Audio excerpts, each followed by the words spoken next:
Previously on Alan Wake. I came to Bright Falls with my wife, Alice. Thank you for coming here with me. I thought maybe you could write here. I don't want to hear it! God damn it, Alice! Now, she's missing. Alice? Alice? I woke up behind the wheel of a crashed car. I'm missing a week. I was attacked by shadowy men straight from a nightmare. The sheriff took me to the lake Alice and I had stayed at, but the cabin had disappeared.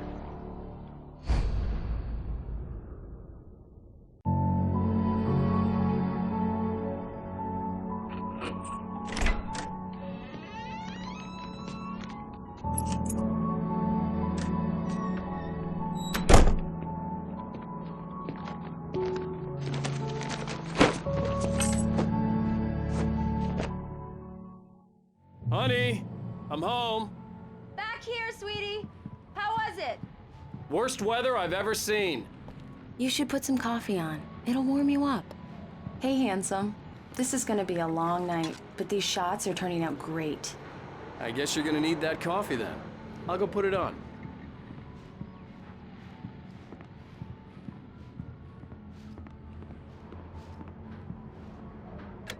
Coffee's on.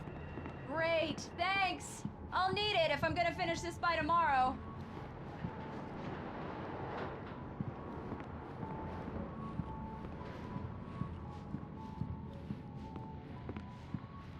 Oh, hey, I just finished those cover mock-ups. They're on your desk. Tell me what you think. No kidding. I didn't think you'd get them done this quickly. These look really good. Oh, sure, until Barry gets his hands on them. This was a late goodbye. 13 years after I'd gotten my revenge, it had finally caught up with me. It had been a long time to bear the pain. My blood painted the snow red. A gruesome slushy dissolved all the scattered painkillers and leisurely dripped down to the sewer, mingling with the bile of the city, becoming one with it. I can see them now. My wife and my baby. Honey, I'm home. It's true what they say about the fall and the sudden stop at the end. I'd lain here in the snow while the lurid chain of scenes that had led me here kept playing in my head. A rerun of my own private snuff movie. A memory of my corpse. Alone at my own wake. Thinking in metaphors again. The femme fatale was gone. Only a sour taste remained of the kiss that killed me. Which, by the way, will happen over my dead body. The last time was the last time. Oh, and speaking of Barry, he called. Alan! Alan, please check the fuse box. I'm right here. I'm on it, honey. Please hurry. I'm right here, baby. I'm fine. Just get the lights back on, now, Honey, please. it's a power outage. I've got the flashlight. Okay. Hi. You okay? I'm sorry. It just really spooked me. Don't worry. We'll just break out the candles. I know it's stupid, but it's just... especially when I'm not prepared for it, you know?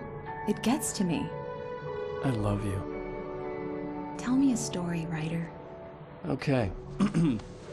I used to have these nightmares when I was a kid. The dark really spooked me, too. When it got really bad, my mom gave me this old light switch. She called it the clicker. The clicker, huh? Yeah. If I ever got scared of the dark, I could just flip the switch and a magic light would scare the monsters away. Oh, sure. Here it is. Alan. Maybe it'll help you, too. Yeah, nice story, writer boy. You made that up right now, didn't you? No. Seriously. I love you, even if you are a liar. Thanks for this.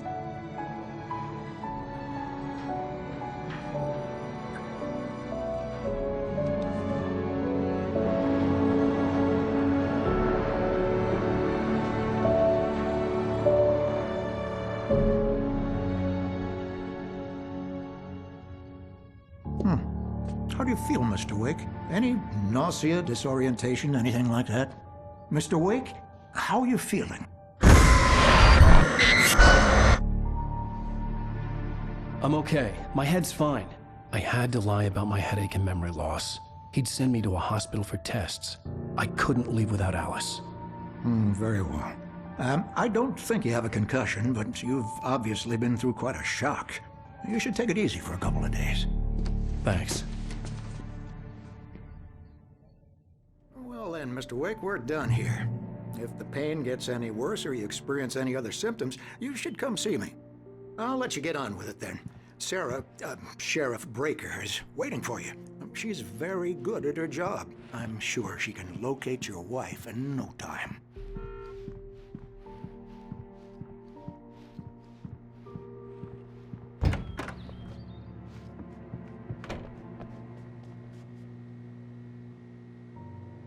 Thank you for testing the lights, Miss Weaver. Come in, Mr. Wake. Your phone's on the desk. The battery was dead. It's charged now.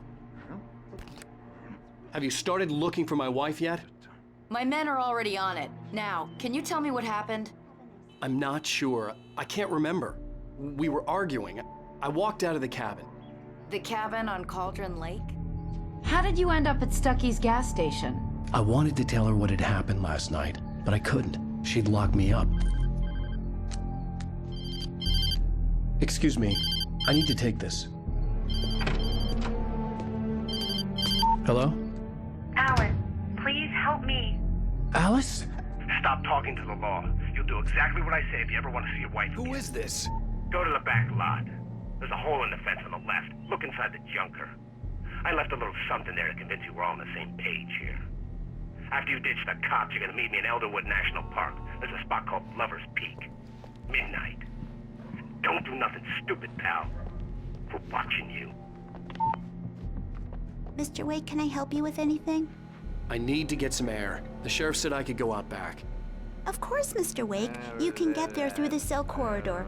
Just don't mind Walter in there. He's one of our regulars. Hey, mister! Hey, can you turn the light? Thank you, man, thank you. Hey, you're all right. You're a good guy. Don't let anybody tell you different. You know, I shouldn't even be in here. The cops, they got it all wrong, see?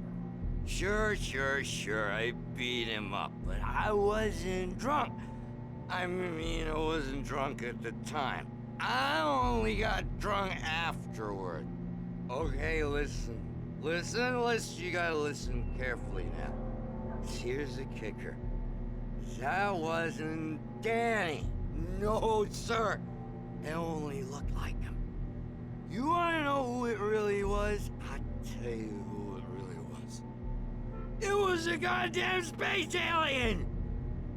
I know it sounds like something a drunk would say, but believe me, I wasn't drunk then.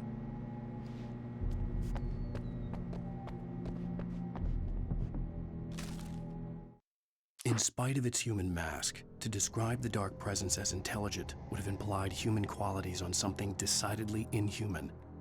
Nonetheless, it found the one spot in the diner that was dark enough. Some light spilled into the corridor, ravaging it. But it took the pain.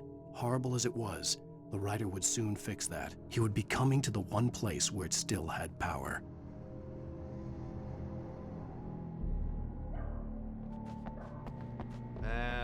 The early morning light hurt my eyes and made my head ache. The man on the phone had said, "Go through the fence on the left." Well, folks, it's been another long night, and it's about time for me to sign off for a while. God knows I need my beauty sleep. Just one more item before I go. It's been a busy night for the sheriff's department. We've had a few broken windows, even a report of shots fired on Main Street. Deputies Mulligan and Thornton had to deal with two intoxicated young men who were celebrating the completion of their Deerfest float. Now, folks, we get this every year. I know it's exciting, the big day's almost here, but let's save it for the party and leave the gunplay for the shooting competition, huh? There's no point in getting all worked up yet.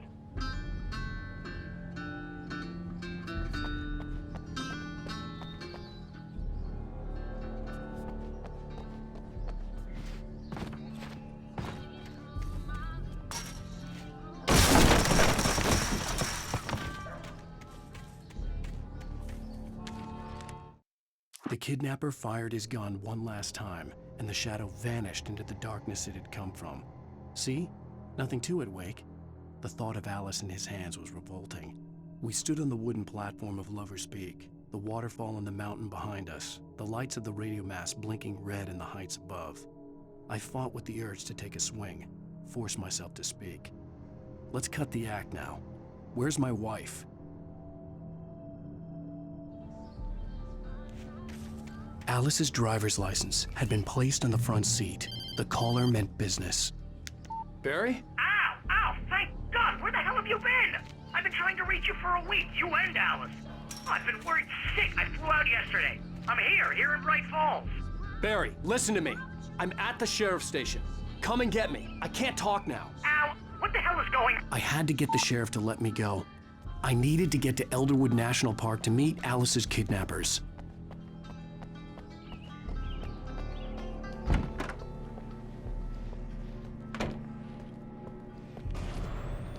A writer is a light that reveals the world of his story from darkness, shapes it from nothingness. The way a sculptor carves a statue from a block of granite. If I stop, the world I'm making dies. Darkness will reclaim it. It's a long, hard journey into the dark. Alice's life is at stake, but I can't think about that, or I'll lose it. The dread lingers at the edge of perception. I'll push on. Anything is possible here. I'll write the story. I'll save her. Marvelous, Sarah.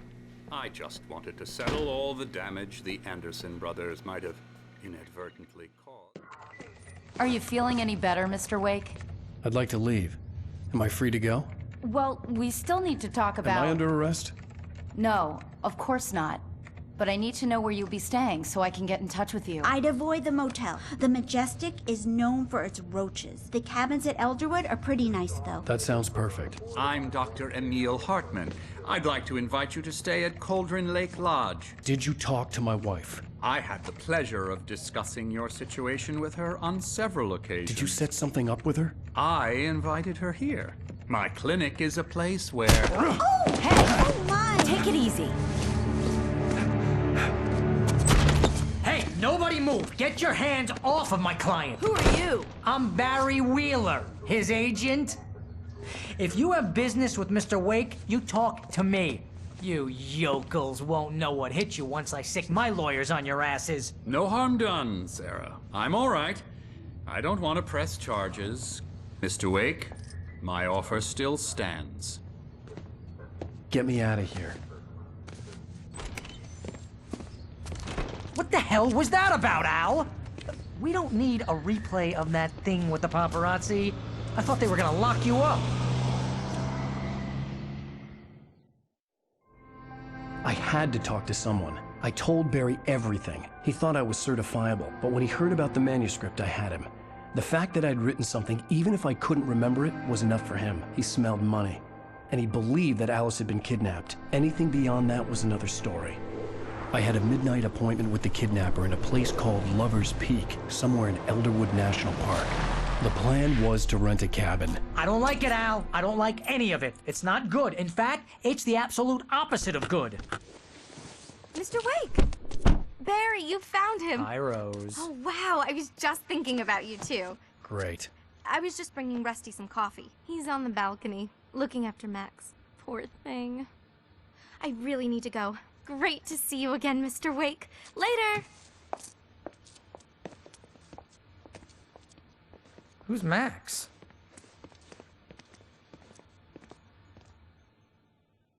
What an airhead. Jeez, Mr. Takes a swing at everybody. This is not her fault. She's a very nice girl and, more importantly, a fan. She even has a fan site dedicated to you. And she was very helpful when I was looking for you. Seriously, Al, what you were saying in the car? Just listen to yourself. What, you shot a guy and his body just disappeared? When was the last time you slept? What, are you high? Have you been drinking? No! Look, Barry, I'm missing a week, and someone's got Alice. Do you and understand what it sounds like when you say stuff like that? Don't get me wrong, it's a good story, could be a bestseller. But when you start confusing fiction with reality, you're buying yourself a ticket to the funny farm. Wait here. Easy there, boy.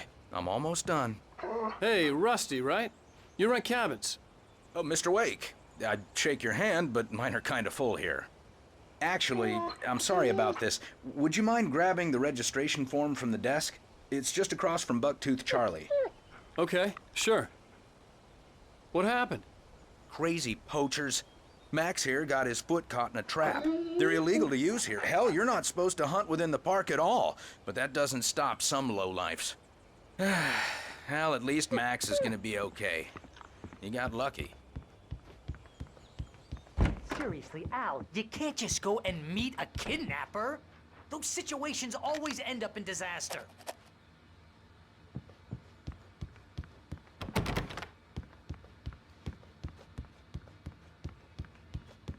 You gotta talk to the cops. She's my wife, and it's my call. Can we talk about this later? No, this whole thing. Listen, you hit your head. I mean, geez, Al, come on. You gotta understand how crazy all this sounds. If you're trying to pull a joke on me, freak me out, it's working. Ha ha, let's have a laugh on Barry. I think this is the form you wanted. And here are the keys. Okay, you're all set, Mr. Wake. Glad to have you staying here. Thanks. Can you tell me how to get to Lover's Peak? Oh, sure. It's at the end of the nature trail. Just follow the paths, you'll get to it eventually. It's an easy walk. Nice spot, too. Look, Al, you're asking me to believe that you shot a dude who went poof into thin air, a guy who was bulletproof until you pointed a flashlight at him. You hear that from people who end up spending time in padded rooms, strapped to their beds, wearing white shirts with too long tangled up sleeves.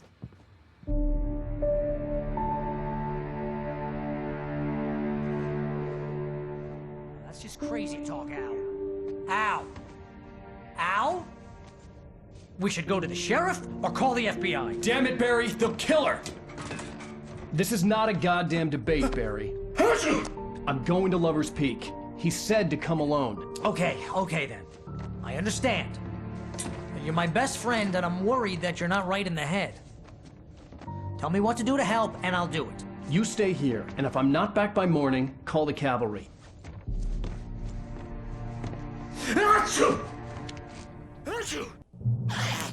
Just be careful with the natives, Al. These yokels are dangerous. Everybody hates a tourist, or it'll be deliverance all over again.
I'll wait here, Al. I'll hold down the fort.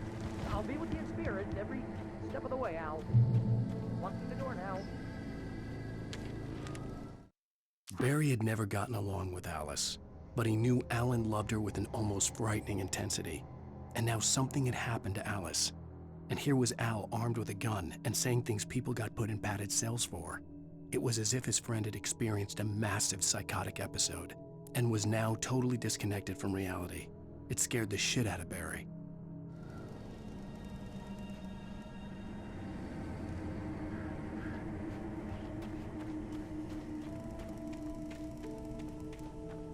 I knew I should have gone to the cops.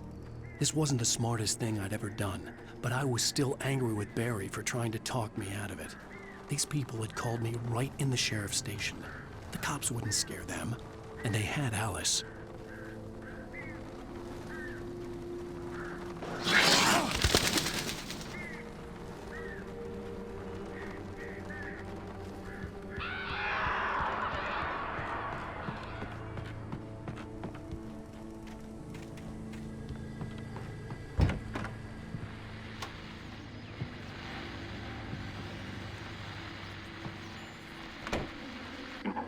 Welcome back to the show, folks. As promised, our very own Dr. Nelson has just parked his rear end in the studio. Doc, what's your Deerfest plan like? My plan? You make it sound a lot more organized than I ever seem to manage.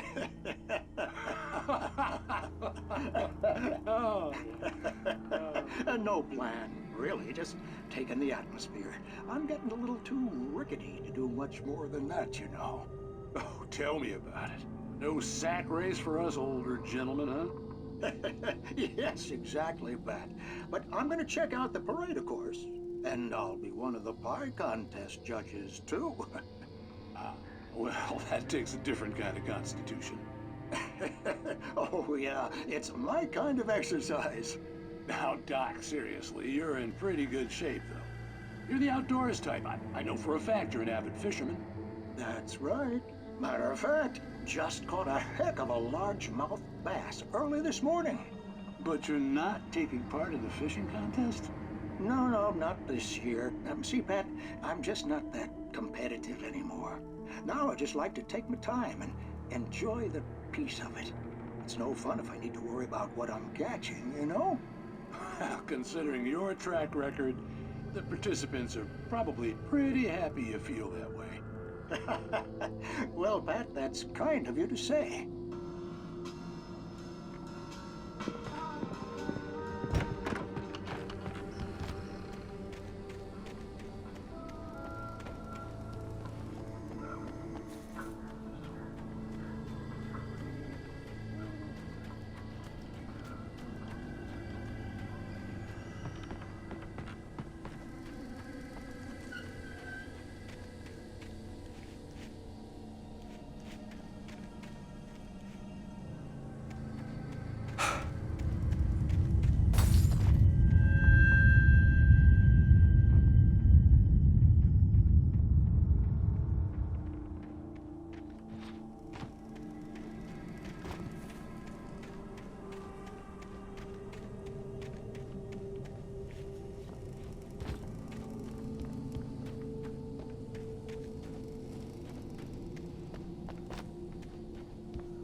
Crime and punishment. The cancer and cure of civilization. But some crimes are impossible to punish, especially in Night Springs. Tonight's episode, The Man in the Mirror.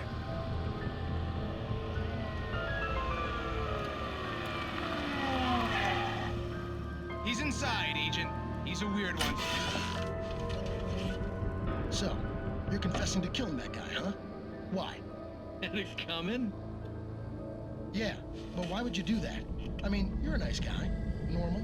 Took a kid to a soccer game. So how come at the game, you pick a guy and, quoting from the arresting officer's report here, assault the victim's head area repeatedly with the weapon of choice being a pair of bare fists? Wow, that sentence really flows, huh? Maybe you're not the literary type. Okay, so you mess him up. But why? Who was that guy? We couldn't ID him. Why would a guy like you do him like that? I didn't like his face? Well, you must have hated it, because you really went to town there. I mean, there's no way to tell what he looked like. No ID on him either. That must be difficult. But then we ran the fingerprints. Got a match. Your prints. Identical. Huh, how about that? Your son said you were wearing a white shirt when you took him to the game, but the white shirt is on the dead guy. It's plenty red now. You won't get away with this. Do you really think that's in any way relevant to me? I had plenty of time to talk to my boy before the cops arrived, you know? He won't stop screaming, am I right? You think he's ever gonna be okay? I left my mark.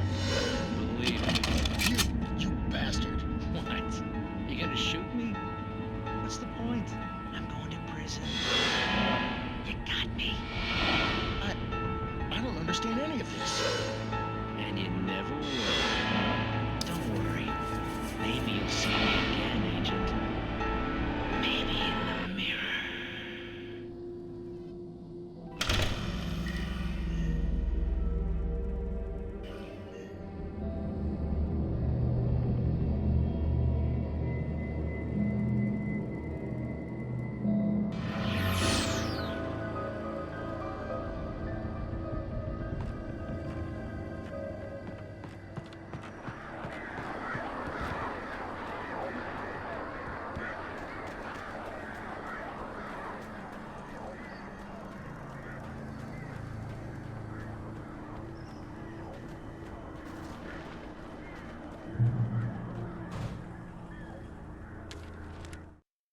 The air in the visitor center was heavy with an awful smell, as if some rotten drowned thing had crawled up from its grave. Rusty kept coughing blood. My eyes were drawn to the twisted shape of his broken leg. The attack had been vicious. Max whined in his cage. Rusty's eyes were wild with fear and terror. He gasped. "Mr. Wake, it happened just the way it was on that page."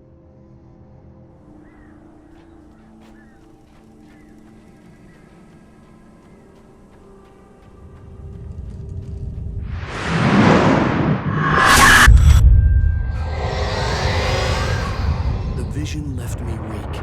This was no head injury.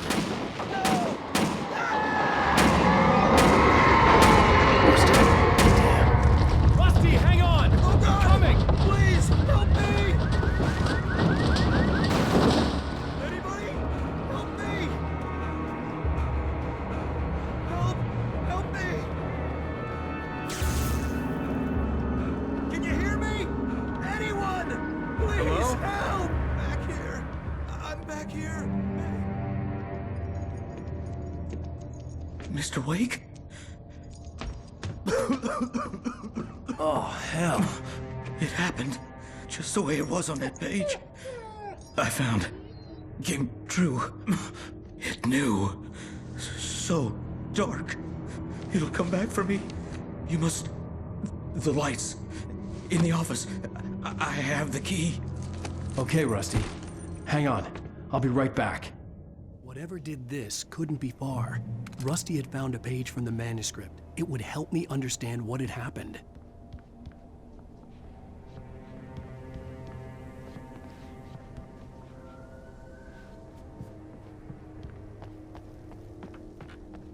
The only way to make sure that Rusty was safe was to get the power running and the lights back on. The visitor center was sturdy, but the impact turned the front of the building into splinters. Rusty was thrown across the lobby like a rag doll and hit the far wall hard. It didn't hurt until he tried to move and saw his leg bend the wrong way, felt the broken ribs stabbing him on the inside. Rusty howled in pain and fear, suddenly afraid to die alone.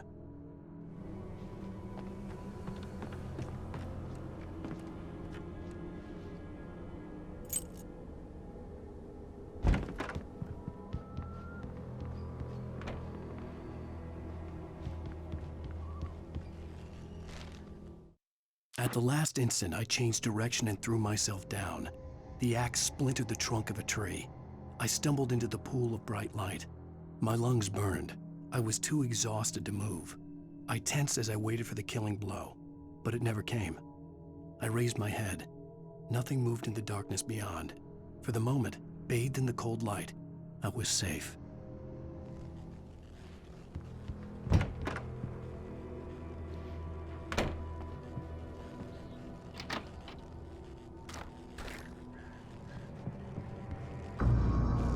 I was too late.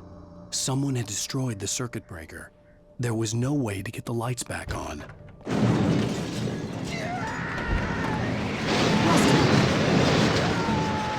Rusty! The ground was covered with glowing patches. It looked like liquid darkness.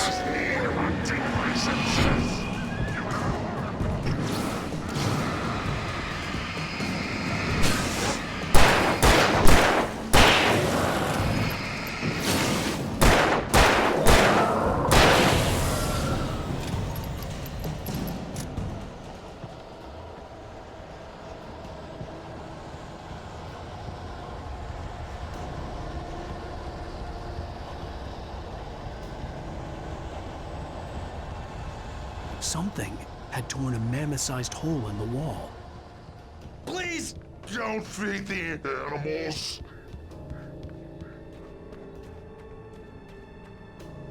Fishing is only permitted for those visitors who purchase a fishing license.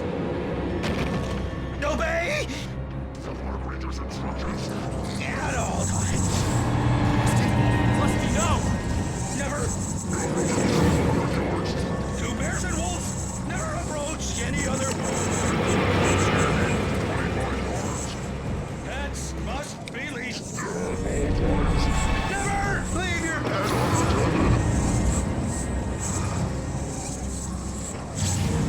It is against the law to remove any natural objects or historical artifacts from the park. grounds. This includes even you based.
What the hell was that?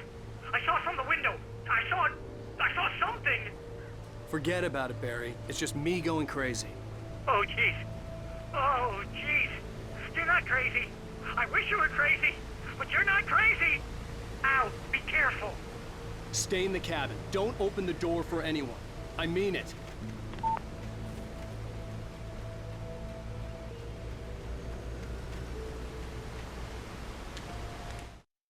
In that last instant of consciousness, Rusty thought about Rose. He was older than she was. Rose was barely out of her teens, but she made him feel young and forget what a train wreck his long-dead marriage had been. He still wore the ring. He'd been waiting for her to tell him to take it off. Now she never would.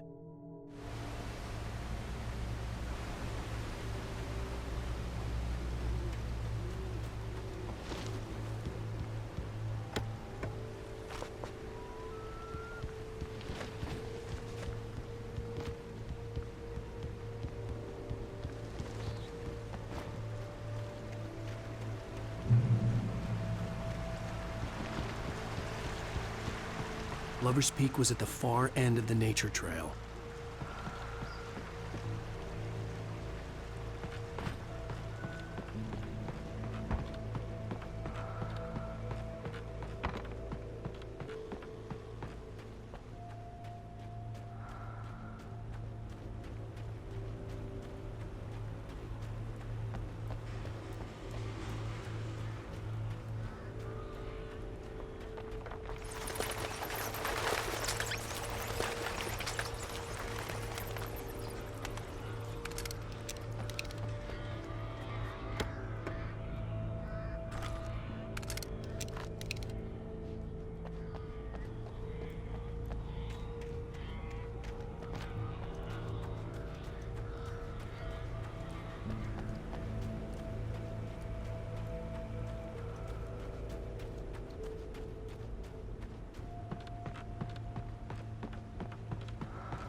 Nobody in Bright Falls seemed to know where Al was, but Rose, the waitress at the diner, had seen him.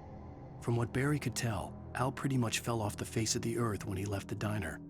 Rose was just the kind of fan that Al hated, but she really tried to help.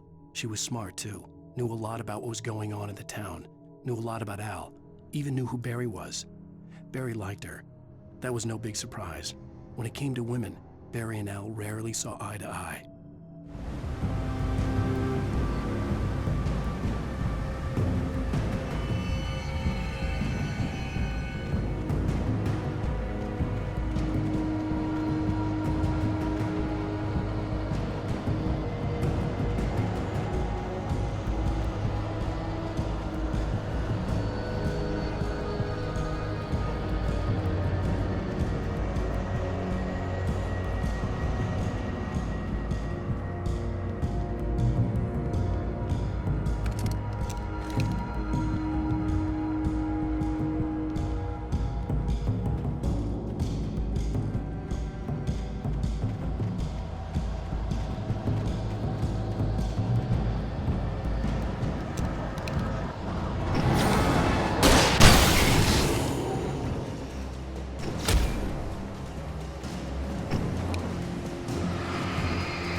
I turned the corner, afraid of what the flashlight's beam might reveal.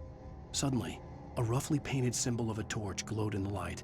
Behind it, hidden by a rock, sat a battered metal trunk. It was here for a reason, packed with supplies, batteries, flares, ammo, things you need to make it through the darkness of the night. Something left behind by someone who knew what I knew, and more.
Agent Nightingale didn't want to be in Bright Falls. These little communities revolted him, and he didn't like the trees or the coffee. He now knew that impossible horrors lurked behind the storefronts and smiles. He desperately wanted to turn the car around and just drive until he passed out or ran out of road and booze. But he had a job to do. He had a rider to catch, at any cost.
We gotta get moving. More of them coming.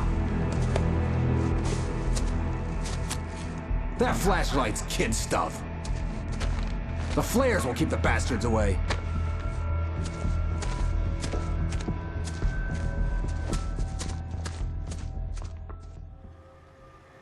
You can see them too? Hell, of course I see them. Come on, we gotta move. Why?